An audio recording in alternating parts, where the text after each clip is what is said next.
Gracias. Es mi camarógrafo. Gracias por acompañarnos. Hoy vamos a abordar un tema sumamente interesante que es las visitas domiciliares. Obviamente en materia fiscal. Las visitas domiciliarias, hay que iniciar con lo que viene a ser un análisis, pero también de forma, pues desde lo más importante que es el pináculo de desde el ordenamiento jurídico más importante que existe, que es la Constitución. Las visitas domiciliarias tienen su fundamento en el artículo 16, antepenúltimo párrafo, de la Constitución Política de los Estados Unidos Mexicanos. Este antepenúltimo párrafo de la Constitución dice más o menos que las autoridades administrativas estarán facultadas para poder revisar los libros de policía, los libros de los contribuyentes, para cerciorarse de que se cumplen con las disposiciones tributarias y administrativas. La propia Constitución, hay que recordar que es bastante vieja, algunos artículos son muy viejos, y dice la propia Constitución que estas visitas domiciliarias se tendrán que ajustar a las formalidades prescritas para los cateos. Nosotros sabemos que un cateo es una orden girada por un juez ante la solicitud del Ministerio Público para poder meterse a un lugar o a inspeccionarlo en búsqueda de cosas que le puedan servir para su investigación. Entonces, una de las cosas que principalmente le decíamos, bueno, los abogados le decían principalmente al Poder Judicial, era de que las órdenes de visita domiciliaria eran firmadas por las autoridades fiscales, pero que no eran ordenadas por un juez, contrario a lo que dice la Constitución cuando dice que deben de prescribir las formalidades previstas para los cateos. La Corte, desde hace mucho tiempo, nos dijo que a eso no se refiere al constituyente, sino lo que se refiere al constituyente con la cuestión de que debe prever, de que se debe realizar lo que vienen a ser las visitas domiciliarias conforme a las formalidades prescritas para los cateos, se refiere a que debo de identificar al visitado, se refiere a que tengo que identificar plenamente el lugar a donde voy a ir y tengo que identificar plenamente lo que estoy buscando yo como autoridad. Es decir, no puedo ordenar no puedo emitir ni una orden de cateo, ni una orden de visita domiciliaria en la materia que sea para ver qué me encuentro. No, estoy ordenando la orden de visita domiciliaria porque voy a buscar esto, voy en búsqueda de esto. Y si nosotros estamos hablando en materia tributaria, porque, ojo, hay visitas domiciliarias en materia administrativa, en materia ambiental, en materia bancaria, en materia de seguridad social, que no tiene nada que ver con cuestiones tributarias. De la que nosotros estamos hablando es de la visita domiciliaria en materia tributaria. Y la visita domiciliaria en materia tributaria está regulada en el Código Fiscal de la Federación, en el título 3º, respecto de las facultades de las autoridades fiscales. Particularmente inicia en el artículo 42. Y de los artículos 42 al artículo 51, se trata de regular esta parte. Es decir, el lugar a visitar, el lugar y el visitado, el lugar a visitar y lo que se está buscando, a efecto de ser congruente con el sentido del constituyente previsto en el artículo 16 de la Carta Magna. Entonces, las visitas domiciliarias pues son constitucionales, la Corte lo ha dicho muchas veces. Si no se cumplen con los requisitos que estábamos hablando, entonces podríamos hablar de una inconstitucionalidad, pero ahora debemos entender que son constitucionales. En ese sentido, habrá que ver cuáles son los requisitos legales entonces para una visita domiciliaria. Pero antes de meternos a los requisitos de lo que es una visita domiciliaria, debemos entender, para efectos tributarios, ¿qué es? En materia tributaria existen dos principios muy importantes. Principio de autodeterminación de las contribuciones. Determinación. Y principio de buena fe. Estos dos principios tienen su fundamento en el artículo 31 fracción cuarta de la Constitución Política de los Estados Unidos Mexicanos. Esto obviamente no viene de forma literal, se parte a raíz de una interpretación que también hace la Suprema Corte, y viene también en los artículos 5, 6 y 7 del Código Fiscal de la Federación. Básicamente, ¿qué dice? Corresponde a los particulares la determinación de la obligación tributaria a su cargo y el cumplimiento de sus obligaciones fiscales a su cargo. Es decir, el contribuyente, si yo soy un contribuyente título 2, soy una persona moral título 2, yo ya sé que cada mes tengo que presentar mis pagos provisionales del impuesto sobre la renta. Yo ya sé que cada mes tengo que presentar mis pagos definitivos del impuesto a valor agregado. Yo ya sé que tengo que presentar la anual, a más tardar en marzo del ejercicio fiscal siguiente que acaba de pasar. Yo ya sé que tengo que realizar el cálculo de un resultado fiscal. Yo ya sé que acumulo de forma global todos mis ingresos y que deduzco de forma global todas mis deducciones. Eso yo lo sé y yo lo tengo que aplicar. Por eso se llama autodeterminación, porque la hace el contribuyente. De esta autodeterminación, el ejercicio material pragmático, nosotros lo conocemos como declaración. En la declaración, digo, si ustedes conocen una declaración, acuérdense que le ponemos los indicadores, ¿no? Ingresos nominales, deducciones autorizadas, PTU pagada, pérdidas fiscales, impuestos por pagar, y luego vienen los demás datos de las declaraciones. Todos esos números que nosotros estamos subiendo a esa declaración se deben considerar que yo lo estoy haciendo de buena fe, porque esta declaración es lo mismo que cuando tú vas con un ministerio público, cuando vas a la Junta Local de Conciliación y Arbitraje, cuando vas a un juzgado y tú realizas lo que viene a ser una declaración. Esa declaración, ese pronunciamiento que tú haces en lo que viene a ser ante las autoridades se considera de buena fe, te tienen que creer. Entonces, tu declaración viene y está concebida bajo un principio de buena fe.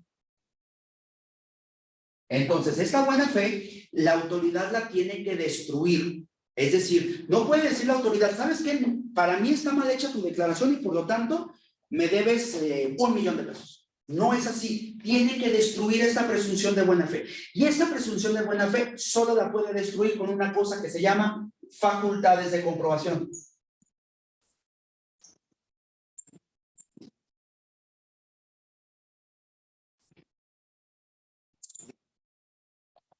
¿Por qué se llaman facultades de comprobación? Se llaman facultades de comprobación porque la autoridad va a comprobar que hiciste bien las cosas. No va a multarte, no es una facultad de imposición de sanción, no es una facultad de que te voy a meter a la cárcel, no es una carpeta de investigación para averiguar y para meterte a prisión. No, no es esto. Yo voy a comprobar si lo hiciste bien o lo hiciste mal, porque así como una facultad de comprobación puede terminar mal, puede terminar bien. ¿Por qué? Porque se supone que el contribuyente lo hizo de buena fe. Sé que las autoridades fiscales en los últimos 10 años han tenido una conducta un tanto desagradable para con el contribuyente. Incluso, pues la mismísima jefa del Servicio de Administración Tributaria ha salido a decir a cadena nacional que pues se le tiene que considerar a los contribuyentes como potenciales evasores fiscales. Pero eso es la autoridad. Lo que dice la ley es otra cosa. Lo que dice la Constitución es otra cosa. Y lo que dice la ley y la Constitución, al final de cuentas, es lo que vale. Entonces nosotros tenemos que hacer valer la ley. En estas facultades de comprobación, estas están previstas en el artículo 42 del Código Fiscal de la Federación. Ese Código Fiscal de la Federación contiene 13 fracciones. Lo que nos podría, a ver, son 13 o 12, permítanme.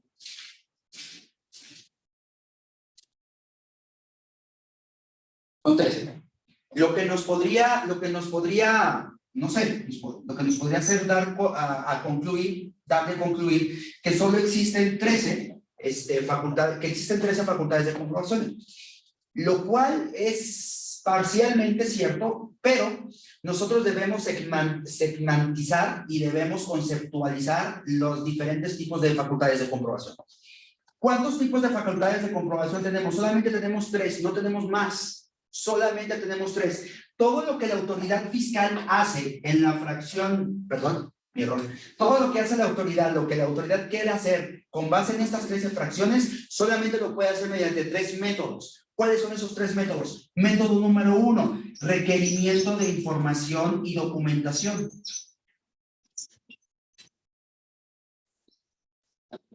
Este es lo que nosotros conocemos como revisión de gabinete. Y las reglas de esta es muy diferentes a las otras 2. Número 2, revisiones electrónicas. Las revisiones electrónicas es un nuevo medio acorde con lo que viene a ser la nueva digitalización de la materia tributaria, donde los requerimientos ya no se hacen en papel, sino que se hacen a través de tu buzón tributario, y es un procedimiento sumarísimo del cual hablaremos en otras ocasiones también. El que a nosotros nos interesa, el último, el más importante, cualitativa y cuantitativamente hablando, se conoce como visita domiciliaria.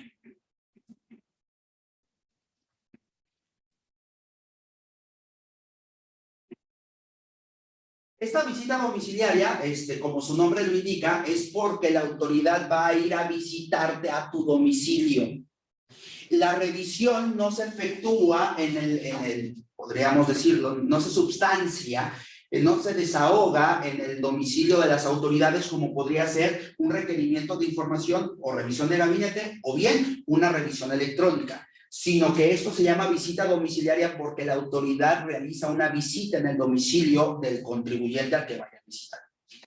En virtud de eso, la visita domiciliaria sirve para muchas cosas. ¿Para qué sirve la visita domiciliaria? La visita domiciliaria sirve principalmente para verificar, para comprobar el cumplimiento de tus obligaciones fiscales. ¿Qué tipo de obligaciones fiscales?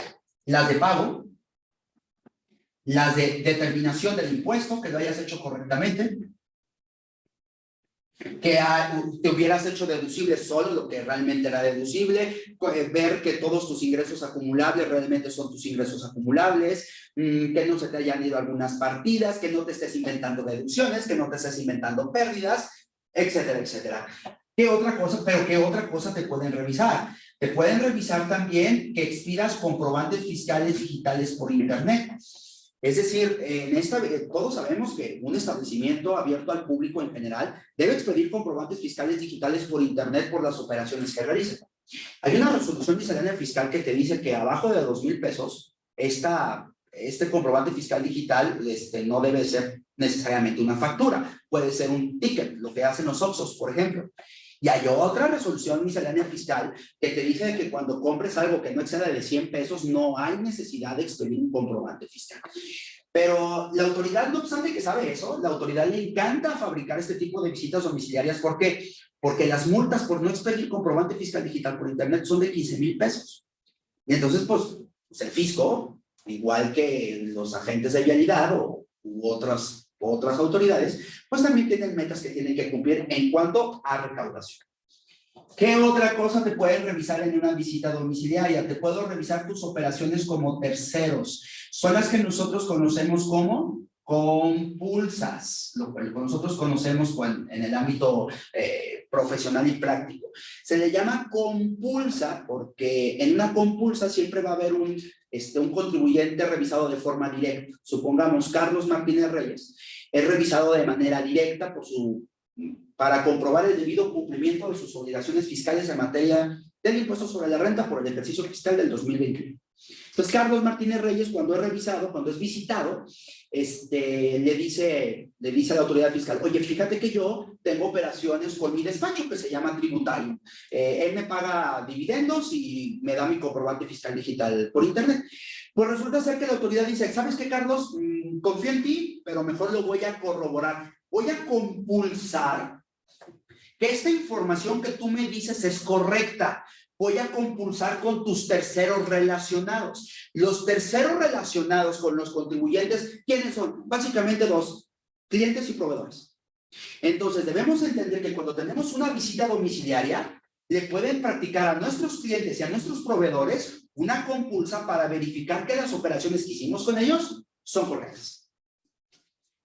¿Qué otra cosa pueden revisar en una visita domiciliaria? En una visita domiciliaria también te pueden revisar los esquemas reportables. Los esquemas reportables fue una figura que se insertó desde el 2014 en la reforma fiscal de Enrique Peña Nieto, y estuvo buena, le insertó cosas buenas a nuestro sistema tributario mexicano y otras no tan buenas. Los esquemas reportables es básicamente cuando la autoridad se quiere cerciorar de que nosotros como asesores fiscales le estamos reportando los esquemas que fabricamos o los productos que hacemos a la autoridad fiscal.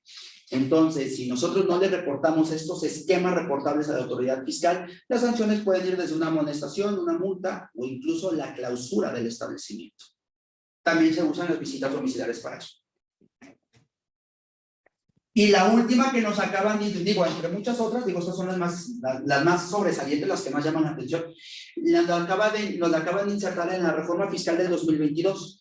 Y esta facultad de comprobación, bueno, tratándose de visita domiciliaria, se va a desahogar en términos del artículo 49 del Código Fiscal de la Federación, es decir, con las mismas reglas que para los comprobantes fiscales digitales, y básicamente nos está diciendo que es para cerciorarse de que realizamos la identificación del beneficiario controlador de los fideicomisos, de las sociedades o de los contratos. Hay que acordar que estas obligaciones se insertaron en este año en el artículo 32E, me parece, del Código Fiscal de la Federación, donde si yo soy una fiduciaria, yo tengo un fideicomiso, yo soy un fideicomitente o soy un fideicomisario, debo llenar una forma. De hecho, ya nos la están pasando mucho, si ustedes se han dedicado a este tipo de materias, donde los banqueros y los administradores le llaman a esto, le llaman due diligence.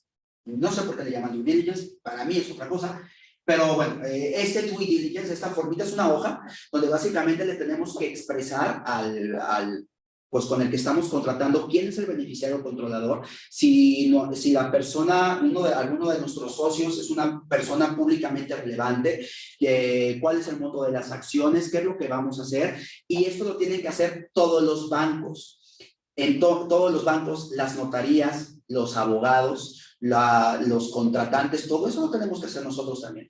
Entonces, ¿cómo se va a cerciorar la autoridad de que estamos cumpliendo con esta obligación de identificar al beneficiario controlador? Ojo, no tenemos que mandar ningún informe, solo identificarlo mediante una visita domiciliaria.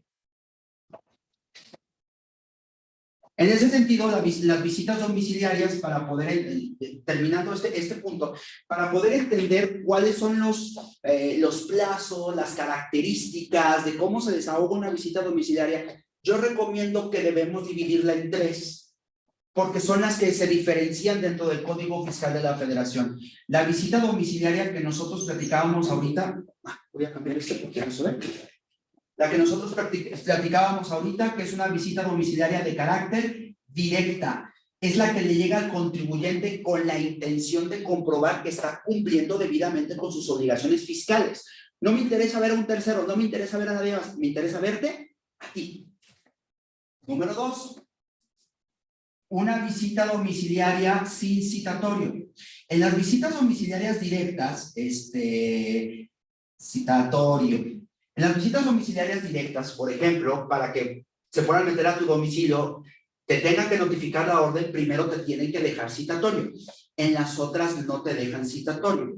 ¿Cuáles son las directas? Las directas son las que se hacen en términos de los artículos 42 y 46 del Código Fiscal de la Federación, cuya finalidad es determinar un crédito fiscal.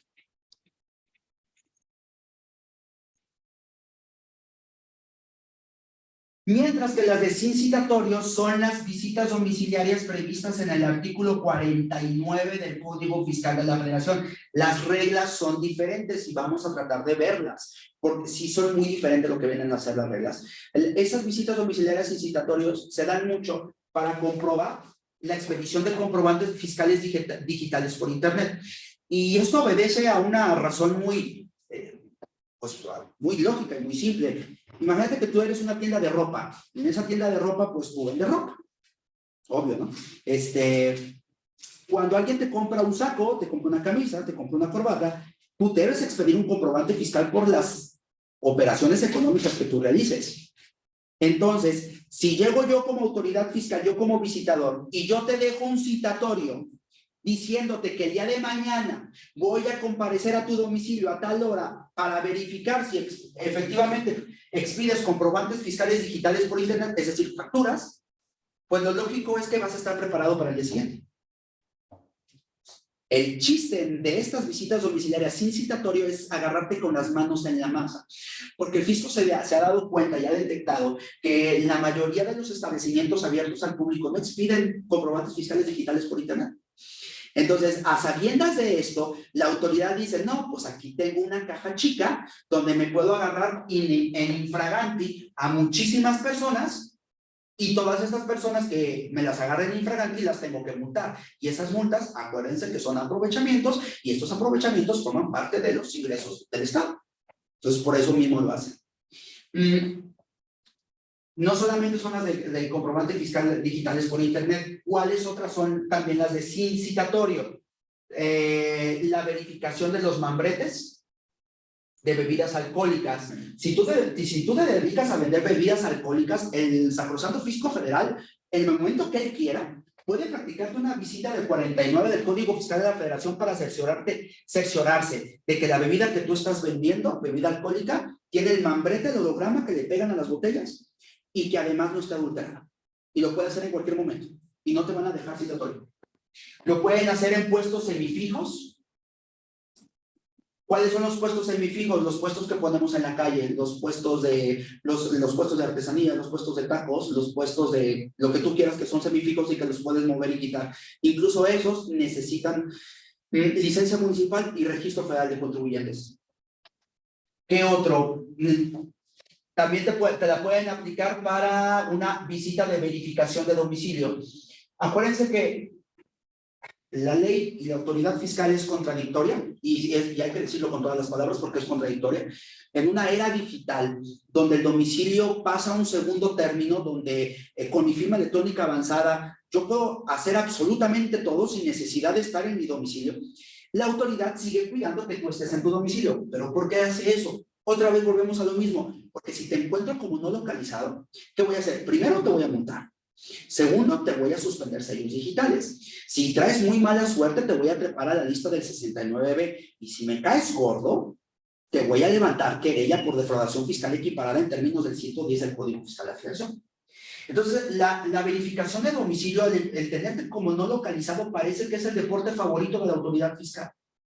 Y entonces, por eso es que estas visitas domiciliarias también son visitas sorpresas. Porque si yo te dejo un citatorio para verificar que si estás en tu domicilio o no, pues lo lógico es que al día siguiente pues vas a estar en tu domicilio. Y por último, las visitas domiciliarias que también se hacen en términos... No, me falta una. En materia aduanera, para verificar que las mercancías son de procedencia extranjera o no. Si tú tienes abierto al público o tienes una bodega donde tú trajiste cosas de China, cosas de Estados Unidos, cosas de Canadá, cosas de Europa y las estás vendiendo poco a poco, las autoridades fiscales te pueden practicar una visita domiciliaria del 49 sin citatorio para verificar que esa mercancía de procedencia extranjera está debidamente ingresada en el país. ¿Para evitar qué? Para evitar el contrabando.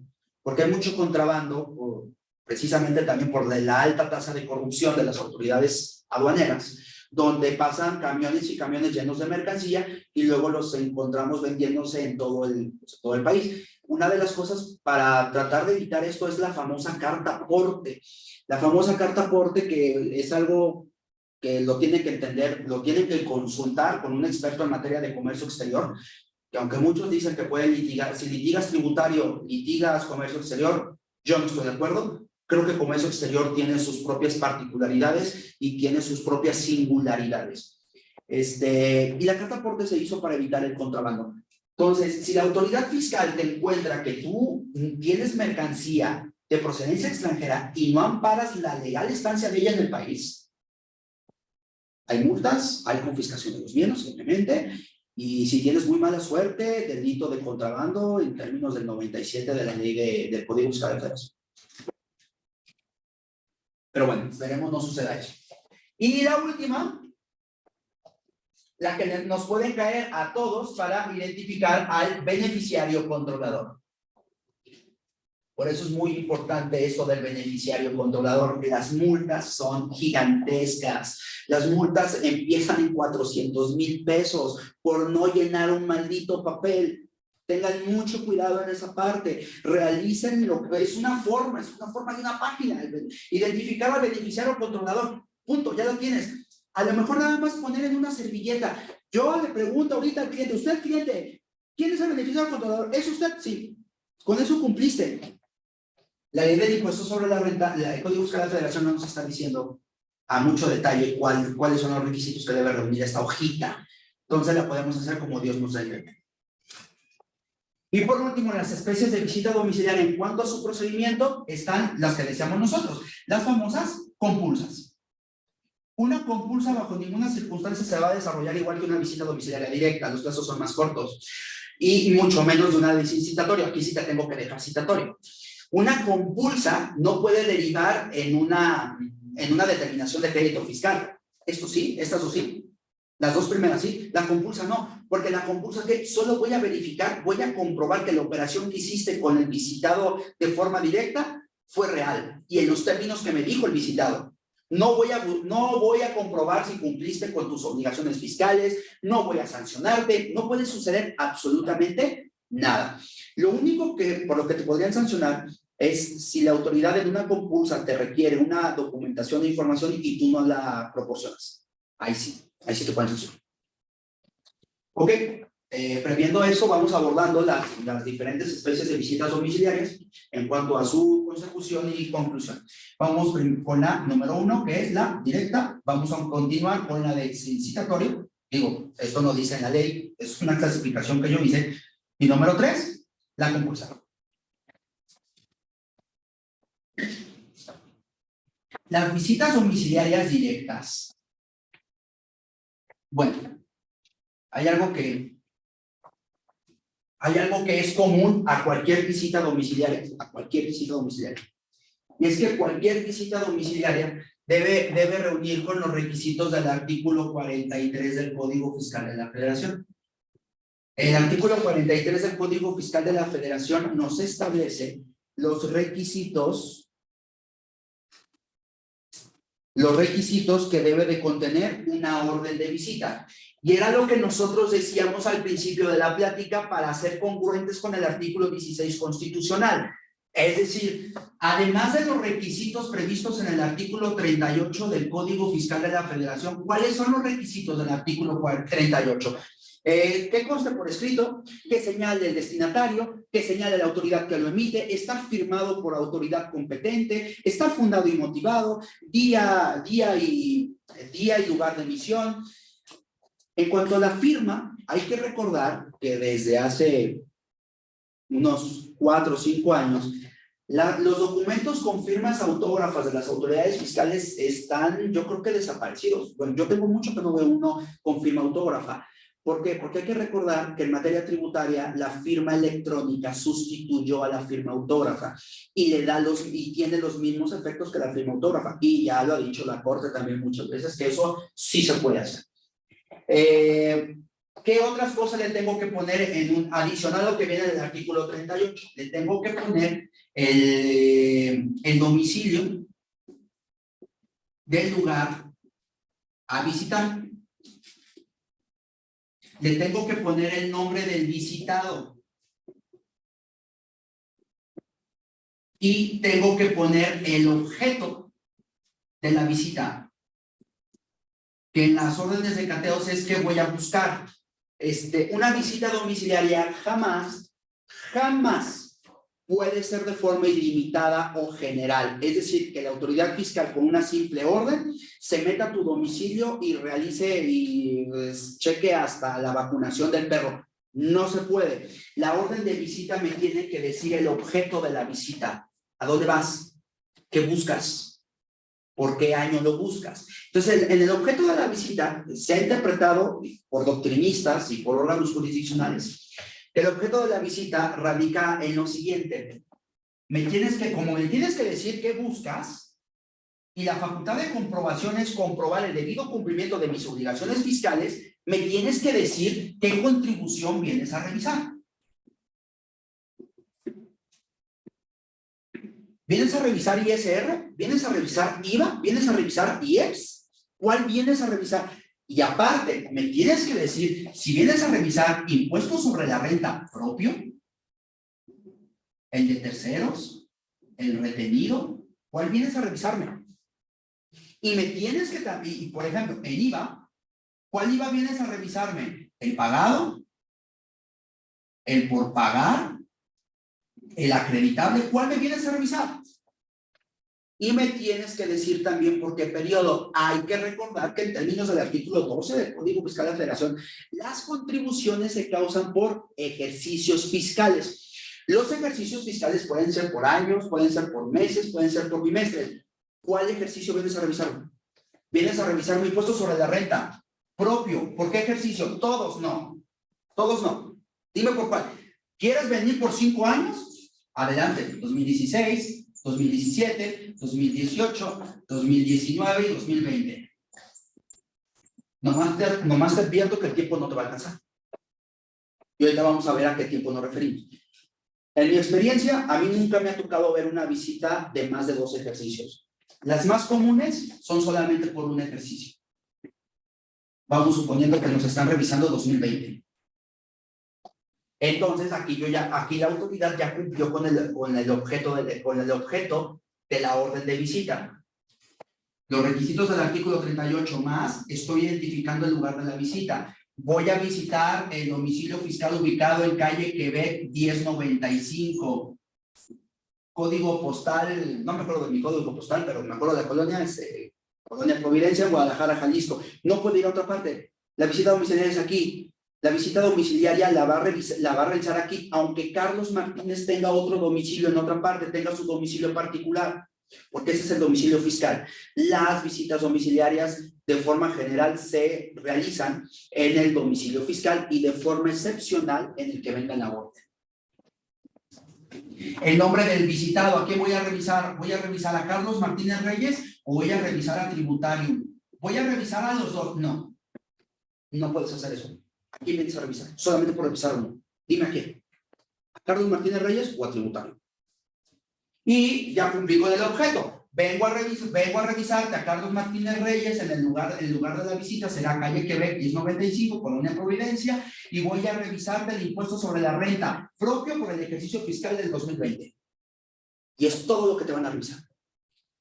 Aunque se encuentren que en el 2019 o el 2018 hiciste actos de defraudación fiscal y que fuiste el peor contribuyente del mundo, felicidades, te tendrían que iniciar otra orden de visita u otra facultad de comprobación.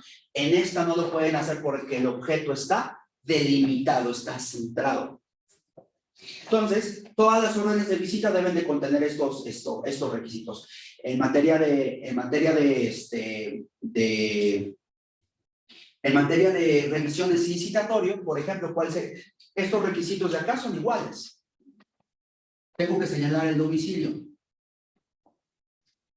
El objeto cambiaría, porque en el objeto de una visita sin citatorio tendríamos que ponerle: no vengo a revisarte el debido cumplimiento de tus obligaciones de pago del impuesto sobre la renta por el ejercicio fiscal del 2020. Vengo a revisarte la debida expedición de comprobantes fiscales digitales por internet. Vengo a revisarte que cumples con las obligaciones de los esquemas reportables. Vengo a revisarte que cumples con la obligación de identificar al beneficiario controlador. Vengo a verificar que este sea tu domicilio fiscal. ¿Sí me explico? O sea, ahí cambia el objeto. Y en una compulsa, el objeto de la visita no sería ni cualquiera de los que mencionamos anteriormente. Sería por el objeto de Carlos Martínez Reyes, vengo a visitarte en tu carácter de operaciones que tuviste como tercero del despacho tributario. Vengo a ver si es cierto esa operación. Y es todo el objeto de la visita. ¿Va? ¿Ok? Entonces, ahora sí, empecemos por el procedimiento de las visitas domiciliarias de carácter directo. Las visitas domiciliarias directas. Ay, Dios. Sí, seguramente es el plumón, ¿verdad? A ver, otra vez. Las visitas domiciliarias directas inician con una orden. La orden es un acto de autoridad, es un acto de molestia. ¿Por qué es un acto de molestia? Hay que recordar que el artículo 16 constitucional establece que tu domicilio es inviolable, o sea, en tu domicilio, ¿por qué tu domicilio es inviolable? Porque los doctrinistas dicen que tu domicilio es el lugar donde tú puedes elevar tu nivel de intimidad hasta el máximo. Dicen los doctrinistas que nadie puede ser en otra parte como lo es en su casa. Es decir, pues, perdón por la palabra, pero en mi casa yo puedo andar en calzones, ¿no? Y a lo mejor la única que me va a decir algo va a ser mi esposa o mi niña, a lo mejor se asusta. Pero de ahí más, nadie me puede decir nada. Quizá en una casa donde yo soy invitado, en mi propio despacho, quizá yo no pueda hacer lo que acabo de decir. Entonces, por eso el domicilio es tan importante. Entonces, para yo poderme meter a tu domicilio necesito una orden. Ya dijimos que esta orden, a diferencia de materia penal, no necesita ser autorizada por un juez, sino que lo puede hacer la autoridad fiscal. Regularmente, quien lo hace, tratándose del Servicio de Administración Tributaria, lo hace el administrador desconcentrado de auditoría fiscal de tu domicilio, que tenga competencia en el lugar donde reside tu domicilio. En la notificación de la orden se tiene que hacer de forma personal. Esta notificación tiene que ser en términos del artículo 134 del Código Fiscal de la Federación. El artículo 134 y 137. Los artículos 134 y 137 del Código Fiscal de la Federación establecen el procedimiento que nosotros conocemos, ¿no? De voy a tu domicilio, toco la puerta, no te encuentro, te dejo citatorio para que me esperes a una hora determinada del día hábil siguiente. Si no te encuentro, voy a entender la diligencia con quien se encuentra en el domicilio. Pero eso nos da un gap de tiempo de 20 horas, a veces 24, a veces 12, para poder preparar y atender debidamente la visita domiciliaria.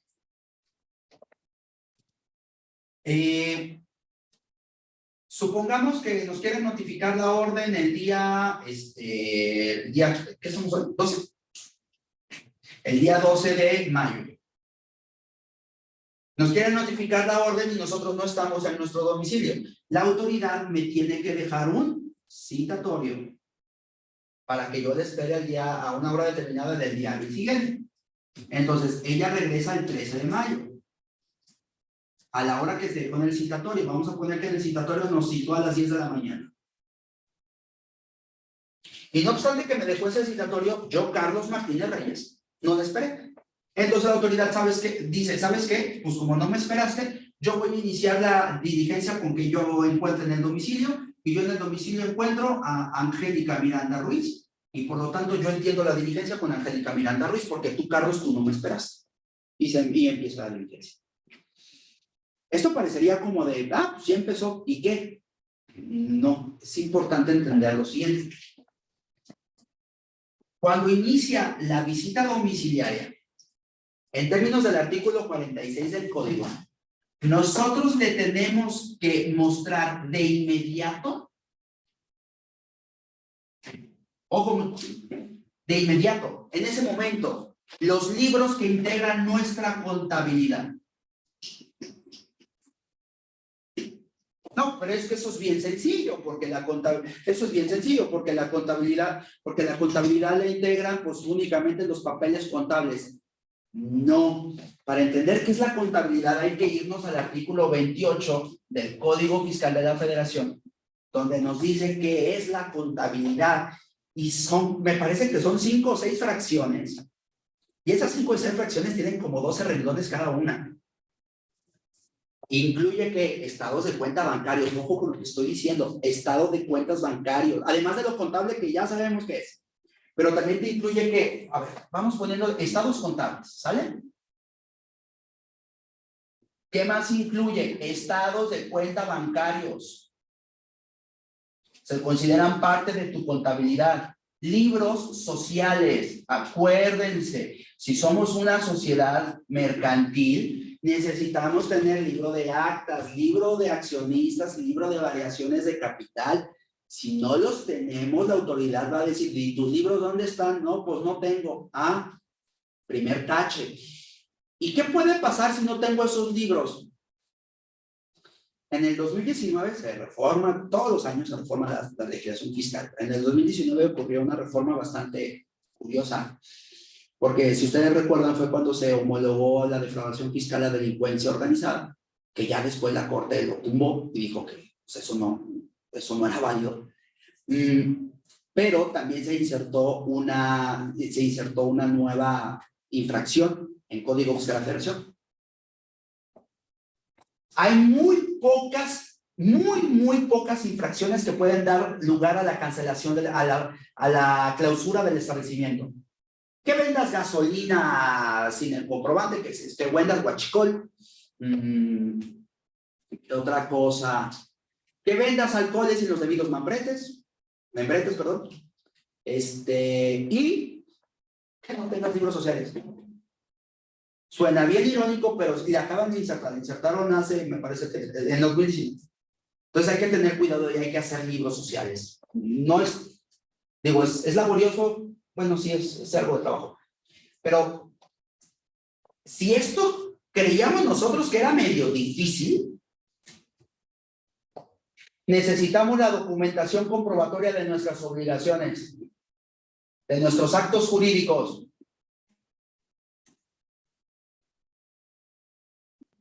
¿Cuál es la documentación comprobatoria de nuestros actos jurídicos?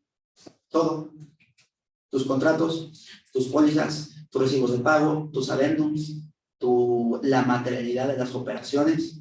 Todo eso lo tienes que tener en tu contabilidad.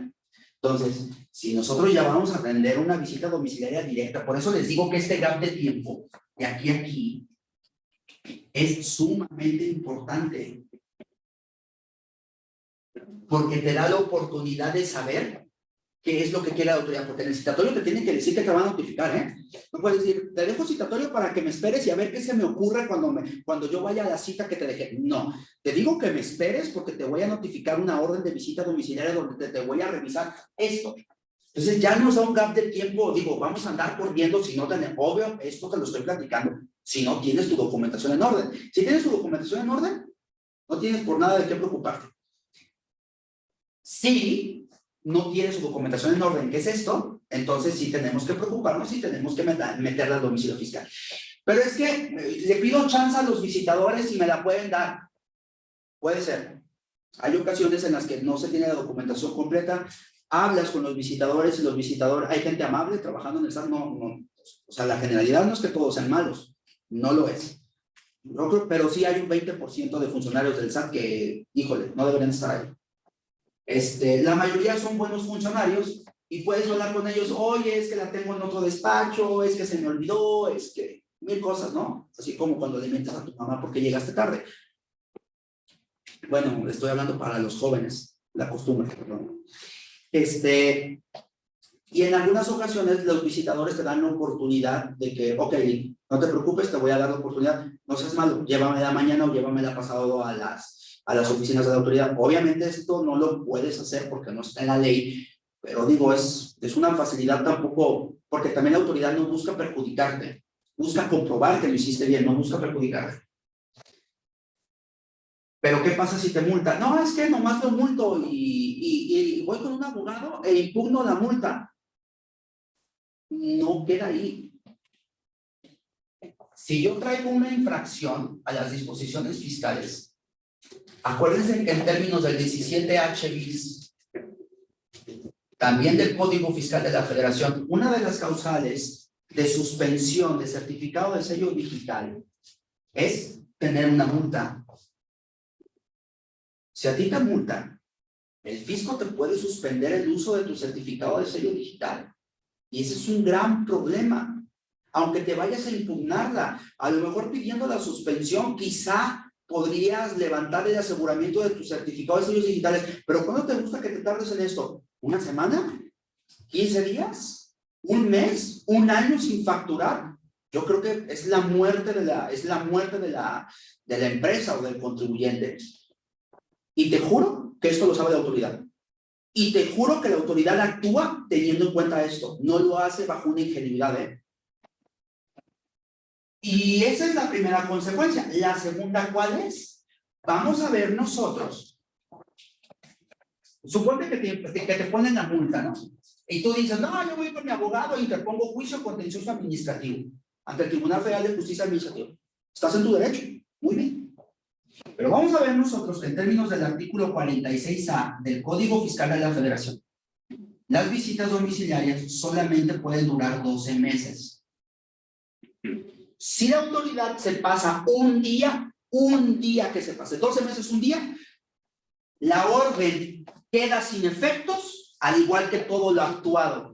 Aunque nos hubieran encontrado que no pagamos impuestos por 100,000 millones de pesos, si la autoridad no termina en el plazo de 12 meses, todo lo actuado es nulo y no puede reponer la visita domiciliaria porque ya se metió a mi domicilio, porque ya me causó un agravio. Entonces, ¿le voy a permitir que vuelva a meterse a mi domicilio? Son agravios que son insubsanables. No se puede volver a meter. ¿Va? Ok. Entonces, en términos del artículo 46A del Código Fiscal de la Federación, hay muchos supuestos en los cuales este término de 12 meses se puede suspender. ¿Qué pasa si se muere el contribuyente? Pues ¿a quién voy a revisar si se murió? Hay que suspender el plazo. ¿Qué pasa si en la empresa está en una huelga? No me dejan entrar los trabajadores, yo quiero meterme a seguir con mi trabajo como visitador, pero pues los trabajadores no me dejan entrar, se suspende también. ¿Qué pasa si la empresa, si es una sociedad y entra en concurso mercantil? También se suspende. Hay muchos términos de suspensión, pero hay dos que nos tienen que importar. Supuesto número 1. Se va a suspender el término de 12 meses en tanto tú no entregues la documentación de forma completa.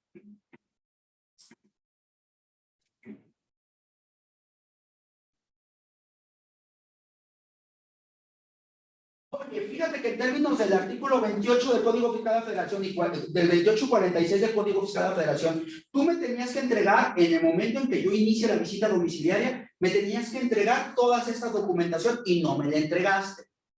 Luego entonces, para mí entregaste la documentación de forma incompleta. Luego entonces, está suspendido el término para terminar la visita domiciliaria. ¿Va? Número 2.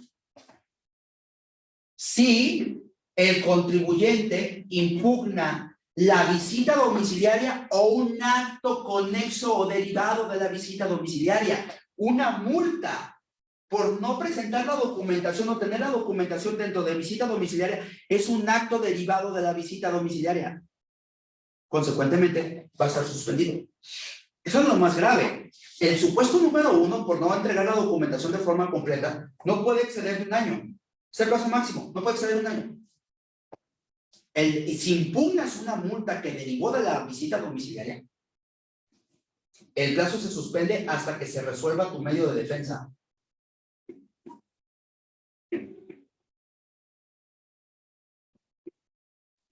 ¿Cuánto dura un medio de defensa? Un medio de defensa es un juicio.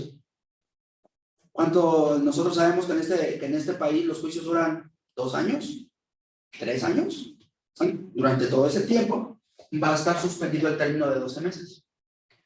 Pero entonces, si está suspendido el plazo de 12 meses, significa que tampoco me pueden seguir visitando. No. Se encuentra suspendido el plazo para terminar la visita. No se encuentran suspendidas las facultades de comprobación de la autoridad. La autoridad se puede seguir metiendo a tu domicilio.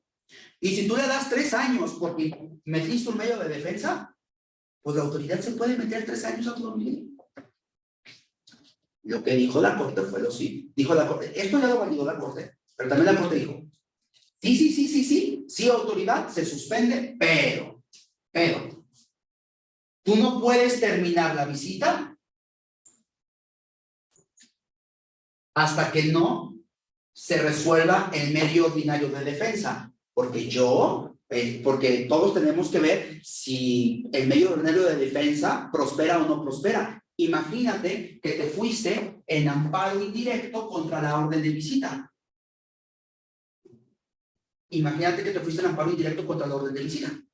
Entonces, quiere decir que si el amparo indirecto es fundado, todo esto es nulo. Pero ¿qué tal si tú ya terminaste? Terminaste en el término de 3 años y después viene la sentencia de amparo. se va a hacer un despapalle. Entonces la Corte dijo, no, primero se resuelven los medios de defensa, no importa que esté suspendido el término, tú puedes seguir actuando autoridad, tú métete las veces que quieras, pero el acta final de visita no me la vas a levantar hasta que se resuelva el medio ordinario de defensa. ¿Ah? Ok. Entonces, por eso es que hay que tener mucho cuidado en lo que viene a ser tener nuestra documentación de forma completa. Luego, cuando notifican de forma personal la orden, ahí se va a realizar la primera diligencia. De toda diligencia en el domicilio se debe levantar un acta circunstanciada.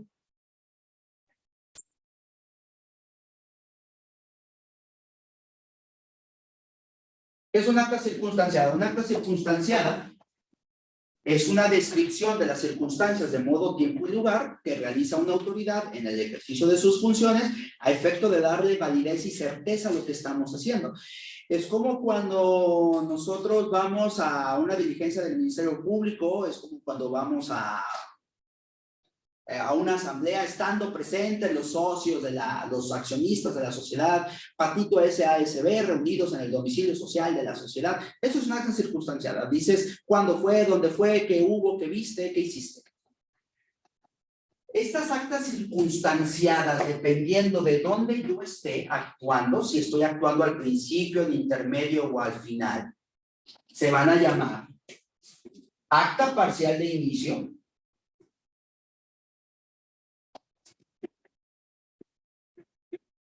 acta parcial de hechos,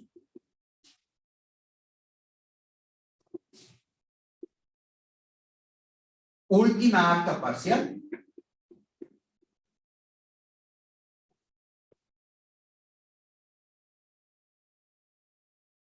y acta final de visita.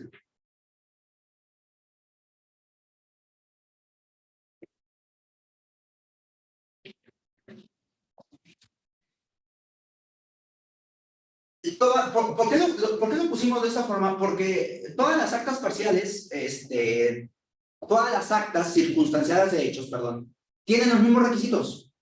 Todas son igual, o sea, en el formato son idénticas. Tienen lo mismo. Lo que cambia en cada una de estas actas circunstanciadas, ¿qué es el contenido? El acta parcial de inicio, como su nombre lo indica, ¿cuándo la voy a levantar? La levanto al inicio de la visita domiciliaria.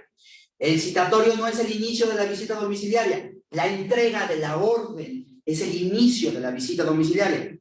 Ahí, en el acta parcial de inicio, los visitadores hacen constar, hablando de visitadores, se me pasó un detalle. Los visitadores hacen constar a quién le entregaron la orden. Yo, Carlos Martínez Reyes, visitador adscrito a la Administración Desconcentrada de Auditoría Fiscal de Jalisco 3, en uso de mis facultades, le entrego la orden a Angélica Miranda Ruiz.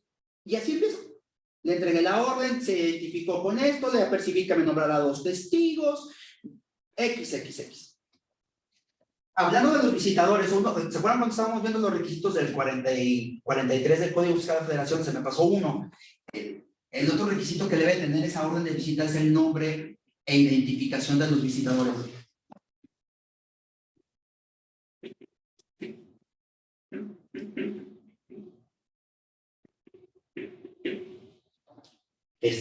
¿Por qué es eso? Porque hay que darle seguridad jurídica al contribuyente. Yo no puedo decir, te mando una orden de visita y pues puedo mandar a Juan de las Pestañas. No, tiene que decir Carlos Martínez Reyes con registro federal de contribuyentes, quien se identifica con esta cédula de identificación, esta credencial de identificación. Si mi nombre como visitador no está en la orden de visita, yo no me puedo meter. Yo no puedo meterme al domicilio ni puedo requerir nada. Eso es para que lo tengas en cuenta. En el acta parcial de inicio se notifica la orden. Bueno, en teoría lo primero que tiene que pasar es que se identifican los visitadores. Eso es lo primero que tiene que suceder. Lo primero que se tiene que circunstanciar es que los visitadores se identificaron. Número 2, que entregaron la orden. Vamos quitándole notificar, vamos poniéndole entregaron la orden. ¿Qué es lo mismo que notificar? Enseguida, ¿qué se tiene que hacer? Enseguida se tiene que nombrar 2 testigos. No se crean. Vamos empezando otra vez. Número 1, sí es identificación de los visitadores. Número 2, se nombran testigos de asistencia. ¿Cuántos testigos se nombran? Se nombran 2 testigos. ¿Quién los nombra? Es derecho del contribuyente nombrar a los testigos. Los testigos de asistencia son personas que en teoría están presentes durante toda la substanciación de la visita domiciliaria en el domicilio del visitado, a efecto de poder pues corroborar y testificar, testigos, de que las autoridades fiscales y el contribuyente están actuando conforme a la ley. Y en teoría los testigos tú los puedes usar en un medio de defensa para desmentir a la autoridad en sus observaciones. Yo he visto muy pocas veces que usemos a los testigos. Como abogados, yo he visto muy pocas veces que los usemos a los testigos como herramientas efectivas en un litigio. Pero ahí están. Número 3. Identificación de visitadores. Se nombran testigos, se entrega la orden. En teoría, aquí donde se entrega la orden se explica. Número 4, se requiere la documentación que tiene que estar en tu domicilio. ¿Cuál? Esta. Se requiere en ese momento, se requiere en el acta parcial de inicio y se circunscribe en el acta parcial de inicio, se describe ahí si le entregaste o no le entregaste. Ahí no te multan, te multan después. Y número 5, si la autoridad... Hay visitadores que requieren documentación, cosa que no lo pueden hacer. Se llama visita domiciliaria, porque van a visitarte, van a revisar los documentos en tu domicilio. Una vez que los revisé, los cierro, gracias señor, ya me voy, y se van. No. Es una visita domiciliaria. Fíjate que me voy a llevar tus estados de cuenta y tu contabilidad para revisarlos en la oficina. Te los traigo a la semana, no los voy a destruir. Eso no puede pasar. Jamás. Van a visitarte, revisan lo que está en tu domicilio. Por eso es que las sanciones por no tener la documentación en tu domicilio son tan severas, porque las debes tener ahí. Pero ahorita vamos con las conclusiones. Y número 6, facultad que le metieron a la autoridad fiscal el año pasado. Los visitadores pueden valorar documentos, pueden valorar pruebas. Eso no se puede hacer. Eso se insertó en la reforma fiscal del 2020. Antes del 2020, los visitadores realizaban la valoración de las pruebas en el domicilio del contribuyente. Y este argumento se usaba por los abogados para destruir toda la visita domiciliaria, bajo el argumento que les acabo de comentar. Es que tú vas al domicilio y tú tienes que tomar nota de lo que ves, tú tienes que ver si está bien, si está mal, anotar números, pero tú no puedes valorar la documentación en mi domicilio. ¿Cómo valoras la documentación en mi domicilio? Tan a priori, tan rápido, tan de forma superficial.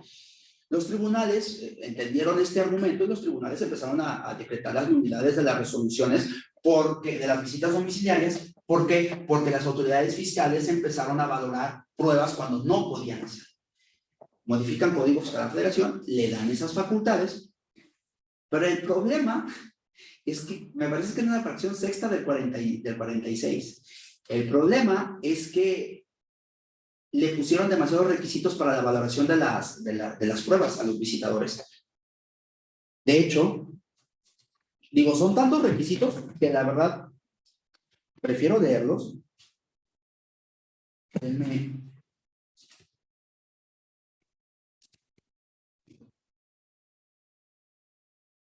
Es el tercer párrafo de la fracción cuarta del 46. Y dice así, se insertó en 2020, parece.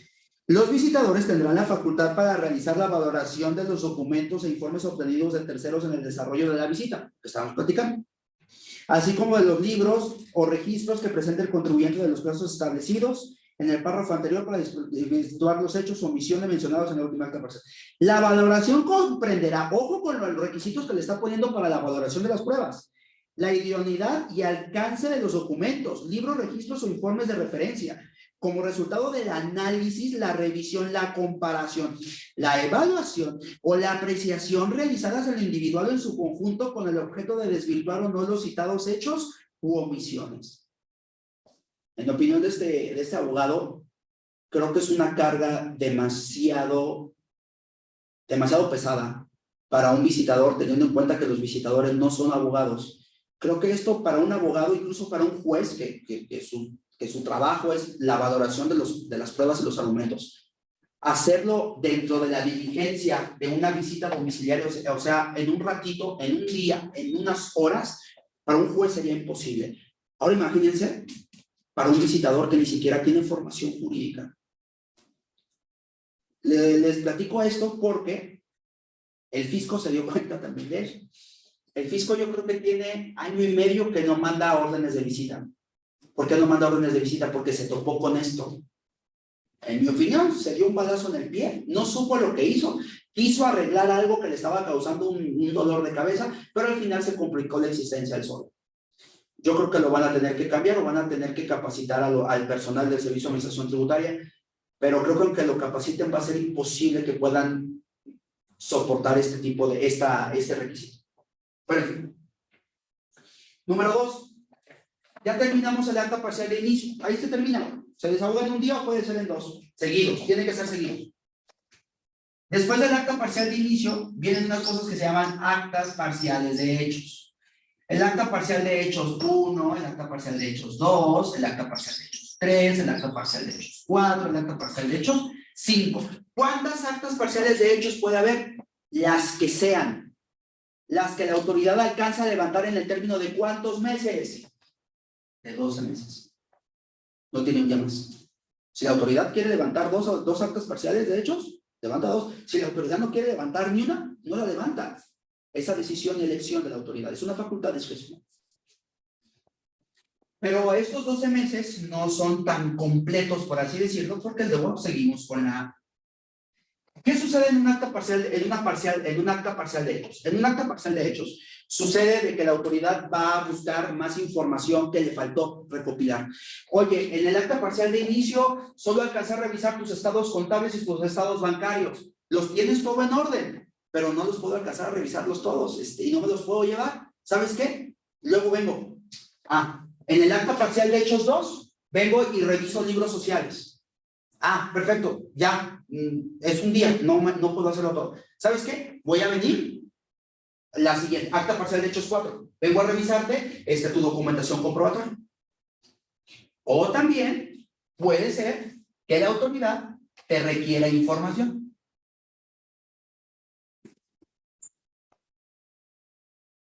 Pero si toda la información del debido cumplimiento de mis obligaciones fiscales debe estar en el domicilio, pues ¿qué me puede requerir la autoridad?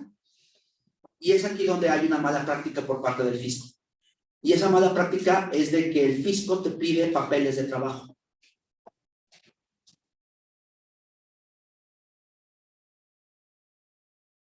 Los papeles de trabajo son papeles que hacen los profesionales de la contabilidad. Digo, ustedes saben eso mejor que yo.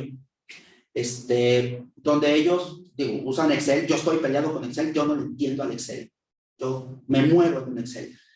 Donde ellos ponen las celdas, ponen ingresos, gastos, lo concilian con depósito, lo concilian con póliza, lo concilian con CFDI. Es su forma de trabajar de los contadores. Pero los auditores del fisco tienen su propia forma y su propia plataforma para poder trabajar. Porque te piden el papel de trabajo, pero ojo, te lo piden en formato Excel y en formato editable. Y ellos te dicen cómo quieren que acomodes esos numeritos. En opinión de este abogado, este requerimiento es ilegal y es inconstitucional. Tú vienes a revisarme lo que yo tengo en mi domicilio. No vienes a revisarme como tú quieras revisarme. No, pues no más falta que quieras que yo también termine el acta final, que yo levante el acta final de visita. Bueno, y entonces, la visita domiciliaria, dentro de ese plazo de 12 meses, se debe levantar. Ay, Dios. ¿Qué dice? Ya vi. Se debe levantar una última acta parcial, número 3, conocida como UAP, así se abrevia, última acta parcial. En la última acta parcial, la autoridad nos debe de dar a conocer los hechos u omisiones que ella detectó durante la visita domiciliaria. Oye, Carlos Martínez, fíjate que yo detecté que no hiciste una adecuada integración del capital contable. Fíjate, Carlos Martínez, que yo no, para mí, tú te hiciste deducible 10 millones de pesos comprando trajes, pues ¿sabes qué? Para mí no son deducibles. Fíjate que te hiciste acreditable un IVA que no debiste haberte hecho acreditable. Esos son los hechos o omisiones. ¿Y por qué no lo van a conocer ahí? Porque en términos del artículo 14 de la Constitución, hay que recordar que en este mundo, en este país, todo mundo tiene derecho a defenderse, garantía de audiencia y defensa.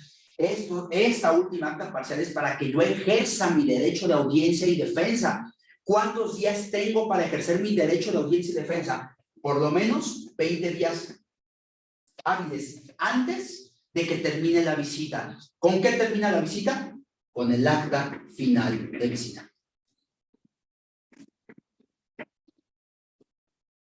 ¿Ese sabe? Son las 4 especies de actas que tenemos.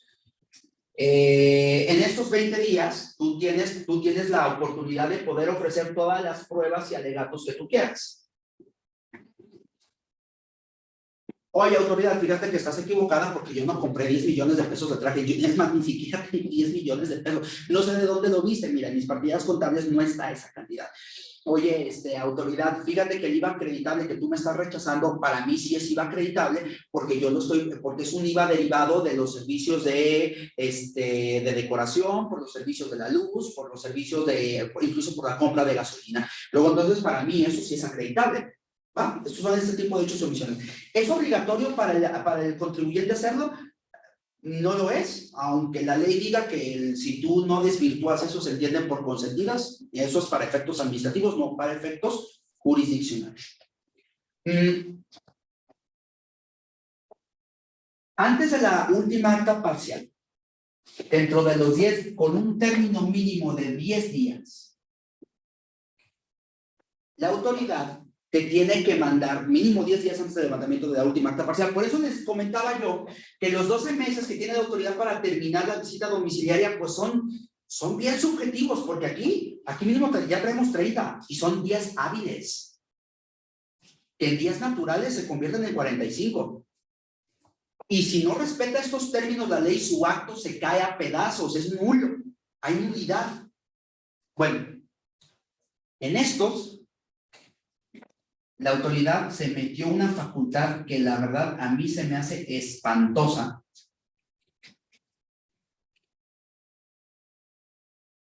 Porque la autoridad te manda una cita. Y en esta cita requiere la presencia del representante legal de la sociedad o del órgano de administración para darle a conocer los hechos u omisiones. Cuando esto lo insertaron, me parece que fue en el 2016. Cuando esto lo insertaron y lo vimos los abogados, dijimos, pero ¿para qué quieres hacer eso? Si al final de cuentas esto lo vas a hacer en la última acta parcial. Es que esa no es la intención, no tiene la misma intención. ¿Cuál es la intención? Cuando tú compareces a las oficinas de las autoridades, y hay que decirlo como es, porque no hay que ocultar, porque creo que por eso hacen lo que quieren. ¿Qué hace la autoridad? La autoridad te mete a un cuarto. No puedes ir con abogado, ni con tu contador. Va el representante legal de la sociedad o el contribuyente visitado. Y te abordan los visitadores, que regularmente son 2, y te aborda un administrador desconcentrado, o sea, el jefe de los visitadores. Y te empieza a decir, mire, señor Carlos Martínez, de la revisión que le hicimos, usted no pagó esto, usted no pagó el otro, usted no pagó aquello. Si yo me voy hasta el final y le determino un crédito fiscal, el crédito fiscal le va a terminar saliendo en 10 pesos. pero contribuyente. Si usted se arregla aquí conmigo y usted hace un compromiso de pago ahorita conmigo, le voy a condonar las multas y le voy a dejar el crédito fiscal en 5 pesos. ¿Cómo ven? Y entonces es una forma de amedrentar a los contribuyentes y de exigirles el pago de crédito fiscal sin siquiera ejercer medios de defensa. Si el contribuyente accede a arreglarse con la autoridad aquí, la visita domiciliaria, ¿qué pasa? Aquí termina. Ya no se levanta última acta parcial, ni se levanta acta final de visita. Ahí termina. Se concluye anticipadamente la visita porque no corregimos nuestra situación fiscal. Que no sé cuál es nuestra, ¿qué corregimos? Porque el espíritu de la norma, todo el capítulo de las visitas domiciliarias, te dice que lo único que tú puedes corregir es aquello que te dijeron en la última acta parcial. A partir de aquí inicia tu plazo para corregirte, no antes. Pero bueno, y que conste, esto no empezó con Andrés Manuel López Obrador, esto viene desde antes. Ok. El acta final de visita, ¿qué es? El acta final de visita es una compilación entre lo dicho en la última acta parcial y el acta final de visita. Comentario, ¿es obligatorio ir a la cita para conocer tu situación fiscal? No, puedes no ir, ¿eh?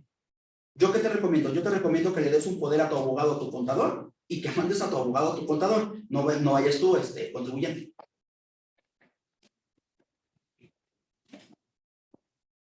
El acta final de visita, ¿se acuerdan que estábamos platicando ahorita que la última acta parcial es donde nos dan a conocer los hechos o omisiones y nos dan 20 días para regularizar nuestra situación? Y nosotros tenemos, esto para probar que se equivoca la autoridad, y nosotros podemos rendir pruebas alegadas. Ok, el acta final de visita es con lo que concluye la visita domiciliaria, pero además es la conciliación entre lo que manifestó la autoridad y nuestras pruebas. Contribuyente, yo te dije que tú te hiciste deducible 10 millones de pesos de trajes y tú me trajiste esta prueba con lo cual acreditas que tú me dijiste que yo aprecié de forma mal esos 10 millones de pesos. Contribuyente, tienes razón, hubo un error de dedo, no fueron 10 millones de pesos de ingreso, fueron 1,000 pesos, es deducible, no pasa absolutamente nada. Te concedo esta aclaración. Contribuyente, por el contrario, el IVA que tú dices que es acreditable no es cierto, porque fíjate que ese IVA lo estás sacando de partidas no deducibles para renta. Luego entonces, si no es deducible para renta, pues no es acreditable para IVA. Por lo tanto, esta autoridad insiste en que el IVA que te rechacé de acreditable en la última acta parcial sigue rechazado. Y así sucesivamente. Y termina así. Un acta circunstanciada de hechos, las actas se circunstancian, no se fundan ni se motivan. Ojo, la única que se funda y se motiva es la orden, nada más. Entonces, ¿qué pasa? Bueno, en términos del artículo 50 del Código Fiscal de la Federación, después de que la autoridad levante el acta final de visita, tiene un plazo de 6 meses para ahora sí emitirte una cosa que se llama resolución determinante de crédito fiscal. Y aquí si la autoridad te dice, oye Carlos, ¿te acuerdas que yo te practiqué una visita domiciliaria donde hicimos esto, donde tú veniste, te dije, me rendiste pruebas y alegatos, que yo cumplí aquí, donde te dije que habías incumplido con tus obligaciones fiscales? ¿Te acuerdas, Carlos? Sí, me acuerdo. En base a esas observaciones, me debes 10 millones de pesos de impuestos sobre la renta omitida, recargos, actualizaciones y multas. Carlos, a partir de esta resolución determinante de crédito fiscal, debe notificarse en términos de los artículos 134 o 137 del Código Fiscal de la Federación. Esta sí te la pueden mandar por buzón tributario, ojo. De aquí para atrás, todo es de forma personal. Esta sí te la pueden notificar por buzón tributario o de forma personal. Carlos, a partir de que yo te notifique esta resolución determinante de crédito fiscal, tienes 30 días hábiles para pagarme estos 10 millones de pesos. Ya si quieres, me los pagas. Si no me los pagas, te voy a aplicar procedimiento administrativo de ejecución en términos del 151 del Código Fiscal de la Federación, que básicamente el procedimiento administrativo de ejecución, ¿qué es? Es un embargo. La diferencia es que ahí tu acreedor es el Estado mexicano. Entonces, pues si le debes al Estado mexicano, pues imagínate todo lo que puede ser. El año antepasado modificaron el orden de predación de la diligencia de embargo. Después hablamos del procedimiento administrativo de ejecución, sería interesante también conocerlo a profundidad. donde cuando acudían a embargarte, en virtud de que le debías algo al fisco, primero señalaban bienes inmuebles, luego bienes muebles, luego acciones. El dinero en efectivo lo dejaban hasta el último. No sé por qué tenían esta conducta. La autoridad fiscal se empieza a dar cuenta de que lo que ella quiere es dinero. Y lo que más le duele al contribuyente es no poder disponer de su dinero. Entonces, ¿qué fue lo que pasó el año antepasado? El año antepasado el orden de prelación del embargo no lo cambiaron. El dinero en efectivo y cuentas bancarias se fue el número 1. Y eso es un gran problema. Porque si tú lo que señales en la diligencia, es tu derecho a señalar en la diligencia de embargo que se llevan, pero si tú no señalas algo que le satisfaga al ejecutor, pues sí, me señalaste tu Ferrari Enzo o tu Ferrari California, pero fíjate que para mí no es suficiente, ojalá tuviera un Ferrari, pero fíjate que para mí no es suficiente, te voy a embargar cuentas bancarias. Y te embargo cuentas bancarias en términos del 153 del Código Fiscal de la Federación. Pero eso es otro tema. Cuando te notifican la resolución determinante de crédito fiscal, tienes 30 días para pagar, pero también tienes 30 días para ejercer tus medios ordinarios de defensa. Contra esto, procede recurso de revocación. Y de forma optativa, juicio contencioso administrativo. Es decir, no es una primera y una instancia que se eliminan, sino que puedes optar por una o por otra. Yo te recomiendo encarecidamente que te vayas a recurso de revocación por 2 cosas. 3 cosas. La primera, quien te resuelve el recurso de revocación es el propio Servicio de Administración Tributaria. Lo voy a poner acá. Aquí promueves tu recurso de revocación. Todo este procedimiento de aquí para acá lo hace la auditoría. La Administración Desconcentrada de Auditoría del SAT. El recurso de revocación lo resuelve jurídica, pero es el mismo SAT. Es el mismo. Por lo tanto, es la misma autoridad. Cuando tú presentas tu recurso de revocación, tú presentas argumentos y presentas pruebas. La autoridad te tiene que resolver el recurso de revocación mediante una resolución recaída al recurso de revocación donde diga si tienes razón o no tienes razón. Cuando hace eso, la autoridad muestra sus cartas, muestra los avances de la defensa, muestra qué está pensando, muestra el litigio que va a usar ella donde realmente vale la pena el litigio, que es la segunda instancia, que ahora sí es, lo voy a poner con naranja, pero si se puede ver un poco más. Segunda instancia, que ahora sí es juicio contencioso administrativo ante el Tribunal Federal de Justicia Administrativa. Ya más o menos sabemos lo que piensa la autoridad. Podemos combatirlo de mejor manera en juicio contencioso. Número 2, como estamos ante la propia autoridad, yo puedo ofrecer más pruebas de las que ofrecí en el procedimiento de fiscalización sin que me penalicen, porque estoy en el mismo procedimiento. La Corte ya dijo que no se vale de que en este procedimiento de fiscalización y de defensa tú no ofrezcas pruebas y en juicio contencioso administrativo tú ofrezcas toneladas de cajas de pruebas. La Corte dijo, es que es injusto para la autoridad porque la autoridad tiene que resolver conforme a derecho. Pero si tú no le das los elementos para que resuelva conforme a derecho, pues es obvio que su resolución va a salir mal. Por eso, dale toda la información aquí, no se la des acá. Y número 3, en términos del 144 del Código Fiscal de la Federación, nos permite no garantizar el interés fiscal hasta que se resuelva el recurso de revocación.